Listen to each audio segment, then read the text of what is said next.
Mom and Dad keep asking why I won't sleep. It's colic, they say.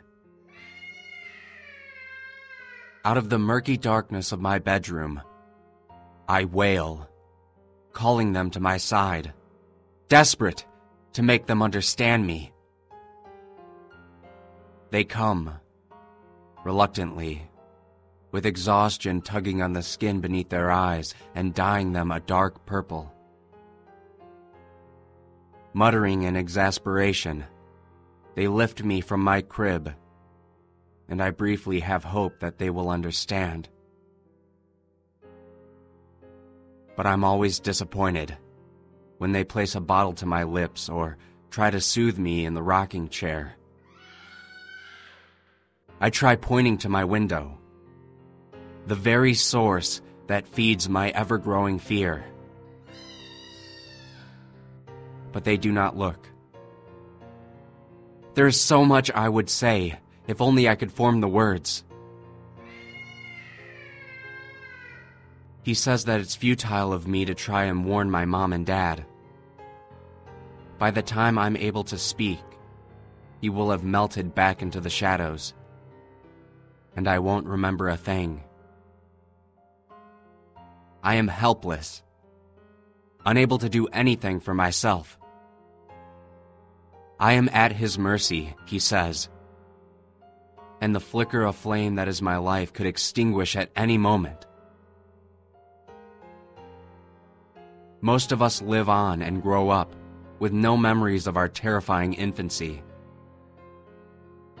Some, however, are not so lucky and are snuffed out.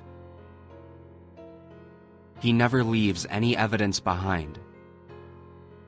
It always looks like an accident or a pre-existing illness, leaving him free to move on to the next one.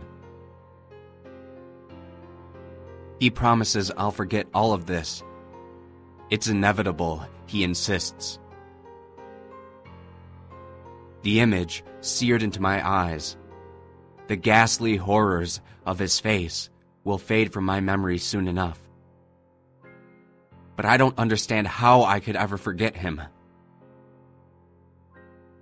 The way his nails scrape across the glass of my window before he opens it and steps into my room. The way his dark eyes swirl with malevolence and a pinch of mischief. The way his moist, hot breath buffets me as I try to sleep. The way his long, greasy, unkempt hair brushes across my face as he leans over my crib. He tells me that Mom and Dad cannot see him, but I don't understand how they could miss a looming, foul-smelling, ageless being such as this. How could they be so blind? But I suppose there's no use in asking such questions. They, too, were visited when they were young. Yet they clearly do not remember. Was it the worries and cares of the world that shattered the fragile memories of their infancy? Or does the brain forget as a means of self-preservation? For it cannot survive too long while it houses the memories of him.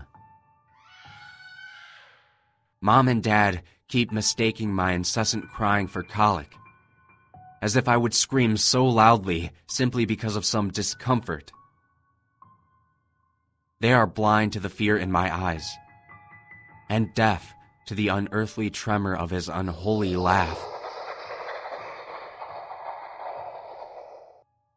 So they place me back in my crib and shut the light. I hear their footsteps fade down the hallway. I am truly alone with him and his enveloping presence. And my parents keep wondering why I cannot sleep at night.